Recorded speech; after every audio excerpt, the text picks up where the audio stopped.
Hello l'équipe, c'est Maxime, bienvenue sur Plier-Face. Aujourd'hui, on va parler du grand méchant loup, celui qui fait peur, du profil log. Alors c'est vrai qu'au début c'est un peu le profil qui fait flipper, mais c'est celui qui va donner la meilleure qualité d'image possible. Et on va voir dans cette vidéo que c'est pas si compliqué que ça à utiliser et que même ça peut aller très vite, surtout au montage. Alors je vais te partager une vidéo qui vient de mon école, Vidéas Pro, qui est un accompagnement pour tous ceux qui veulent améliorer la qualité de leur vidéo et même ceux qui veulent en vivre en tant que vidéaste. Là-dedans on voit tout, on voit quel matériel acheter, comment le régler, comment filmer, les interviews, le montage. On a aussi une grosse partie business pour ceux qui veulent justement en vivre. Et la formation est basée sur la communauté. Là-dedans, vous avez pas mal de groupes de travail, de différentes discussions, d'échanges. On a aussi des lives réguliers, des masterclass. Bref, tout est fait pour que vous puissiez échanger entre vidéastes pour vous permettre simplement de vous améliorer. Bref, si ça vous intéresse, je vous mets le lien en description et je vous laisse avec la vidéo.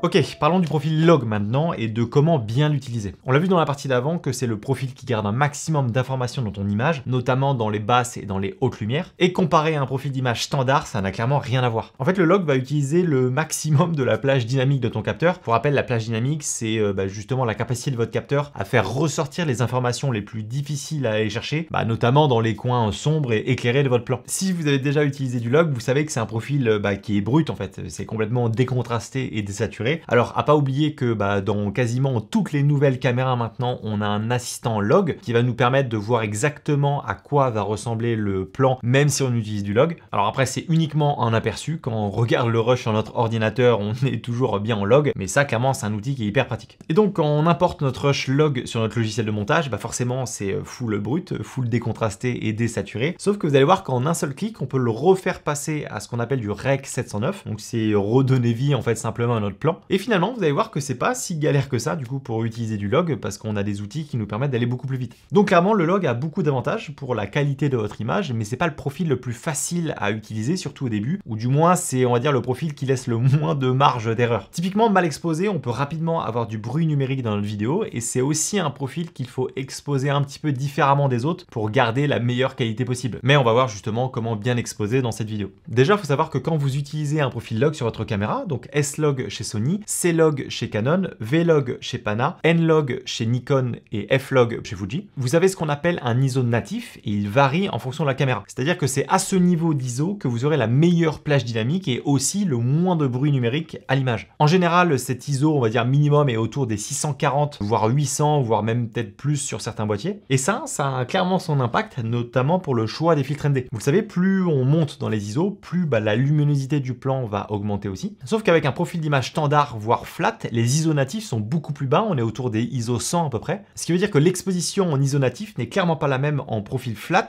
ou en profil log. Et en extérieur, en profil flat, on peut s'en sortir avec un filtre ND variable de 2 à 5 stops grâce à un ISO natif qui est quand même assez bas, mais en log, vous serez quasiment obligé d'avoir un filtre ND 6 à 9 pour rééquilibrer l'exposition de l'image. Donc très important, mais faites attention de toujours shooter aux ISO natifs de votre caméra et pas en dessous. En général, vous avez des espèces de traits en dessous et au-dessus qui signifient les ISO justement étendu et qui indique que c'est pas l'ISO natif du profil. Après, vous pouvez toujours monter vos ISO si jamais votre plan est toujours, on va dire, sous-exposé, mais faites quand même attention aux limites de votre caméra. On l'a vu, mais c'est clairement le dernier réglage à changer pour bien exposer votre plan, parce que plus vous augmentez vos ISO, plus vous risquez d'avoir du bruit numérique. Et pour le coup, chaque caméra est différente. Il n'y a pas d'ISO limite où tu te dis, si jamais tu dépasses ISO 2000, ça y est, ton plan il est dégueu, tu auras du bruit partout. Non, du coup, ça dépend de votre caméra, donc je vous conseille de faire vos tests par vous-même. Perso, moi, chez Sony, notamment avec mon A7 IV, je dépasse rarement les 2500 ISO pour éviter un maximum d'avoir du bruit numérique. Et si jamais vous avez un petit peu de bruit numérique, vous inquiétez pas, il existe aussi des techniques pour enlever justement ce bruit en post-prod. Par contre, il existe des caméras avec un double ISO natif, c'est-à-dire que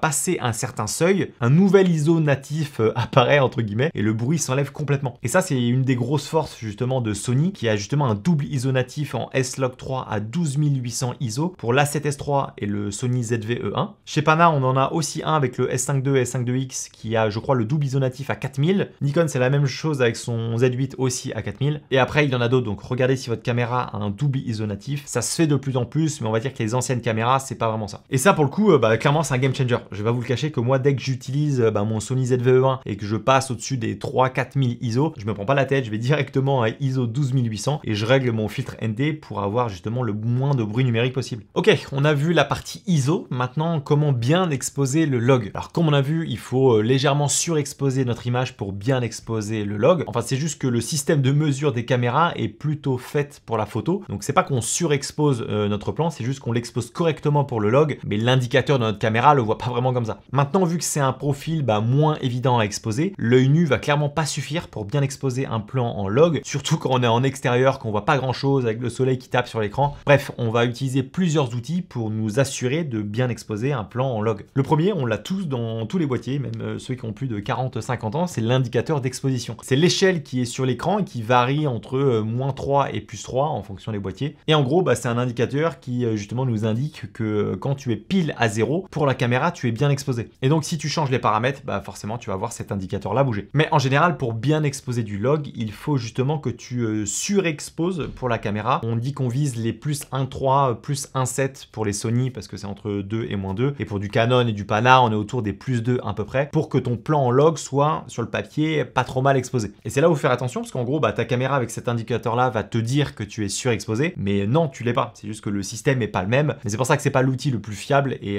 nous on va voir plutôt le deuxième outil qui est justement là va être un peu plus sûr quoi. Deuxième outil donc c'est l'histogramme. On peut l'activer et désactiver, on l'a sur toutes les caméras et ça représente notre image dans un schéma. À gauche, on a nos basses lumières et à droite nos hautes lumières. À savoir que quand une partie de l'image touche le côté extrême du graphique, que ça soit d'un côté ou de l'autre, c'est mort. Vous ne retrouverez pas l'info qu'il y a justement dans cette partie. Donc si votre image est trop sur la gauche, votre plan est sous-exposé et s'il est trop sur la droite, il est surexposé. Je pense que vous l'avez compris, mais nous on va chercher à avoir un équilibre au milieu pour que notre plan soit bien exposé. Donc quand vous voulez correctement exposer votre plan en log, regardez bien cet histogramme et essayez d'avoir le graphe plus ou moins au milieu. À savoir que quand vous avez une source de lumineuse très forte, genre le soleil ou une lumière, c'est normal d'avoir le graphe qui va piquer à un endroit. Dans tous les cas, vous n'allez jamais récupérer l'information là-dessus parce que c'est trop éclairé quoi. Aussi, rappelez-vous que c'est mieux de sous-exposer un plan que de le surexposer, dans le sens où c'est entre guillemets un peu plus facile de récupérer un plan qui est légèrement sous-exposé plutôt qu'un plan qui est surexposé parce que là, l'information elle est perdue, on la retrouvera pas. Alors que le plan sous-exposé, au pire des cas, on peut appliquer des petites techniques justement pour enlever le bruit numérique et du moins ça sera plus facile à récupérer de l'info. Donc si jamais vous avez un doute, il vaut toujours mieux laisser une espèce de marge un petit peu en sous-exposant et rééquilibrer ensuite notre plan pour éviter d'avoir des parties cramées. Donc l'histogramme, clairement c'est un bon outil, c'est pas le meilleur, mais il fonctionne quand même bien. Après, il existe d'autres outils un peu plus poussés pour bien exposer en vidéo, notamment les waveforms. Alors là, pas tous les boîtiers longs,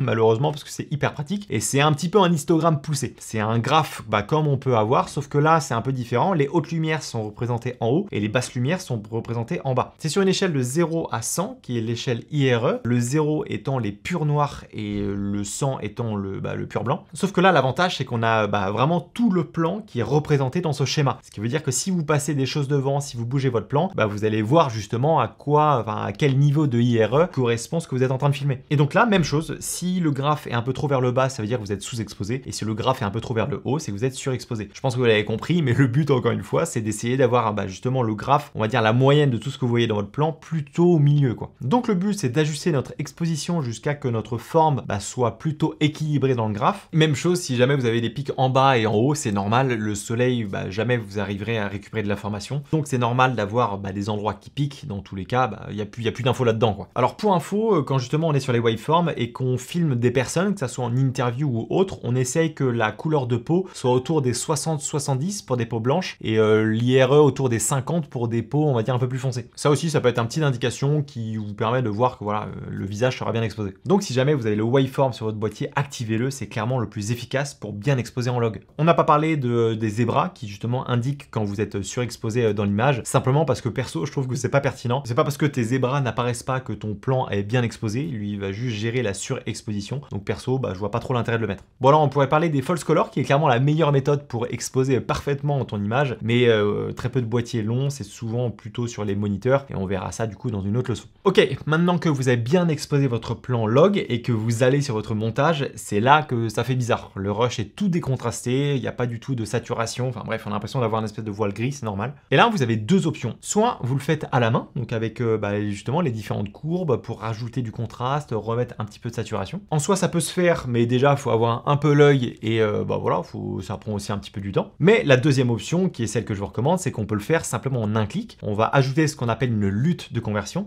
Donc ça, c'est une lutte qui va nous faire passer du log au profil Rec 709, qui va simplement en fait redonner vie au plan et qui va le rendre comme si c'était un plan filmé en mode standard. tous les constructeurs proposent la lutte de conversion sur leur site. C'est un peu galère à trouver, mais voilà, si vous bidouillez un peu, vous allez finir par la trouver. Je les ai tous téléchargés et je vous les ai mis dans un dossier dans l'onglet ressources. Vous avez du coup les luttes de conversion pour à peu près tous les profils. À noter que chaque lutte de conversion correspond à un log précis. Vous n'allez pas mettre une lutte de conversion qui a été pensée pour du slog3 sur votre rush en slog2. Donc faites attention à ça, à bien utiliser la log de conversion pour le profil d'image que vous avez filmé. Une fois cette lutte appliquée, vous pouvez ajuster l'exposition, rajouter un petit peu de contraste aussi. Il y a certaines luttes qui sont un peu légers, mais en général il n'y a pas grand chose à faire en plus, si ce n'est commencer du coup à travailler un peu plus votre étalonnage, retoucher un peu les couleurs pour donner le mood que vous voulez, quoi. Donc c'est ça que je trouve hyper bien en fait avec le profil log, c'est que vous avez simplement à mettre votre lutte de conversion et ça facilite du coup grandement la tâche parce que vous avez quasiment que ça à faire, quoi. Et donc finalement c'est peut-être pas si difficile que ça à utiliser.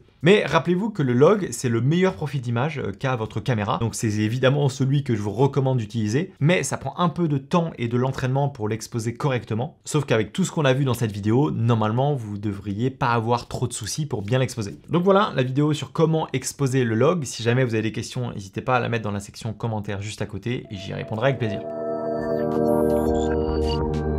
Ok, j'espère que cette vidéo de Vidéas Pro vous aura été utile. Si jamais ça vous intéresse, il y en a une autre qui est gratuite aussi en lien juste en dessous. En tout cas, nous on se dit à la semaine prochaine dans une autre vidéo.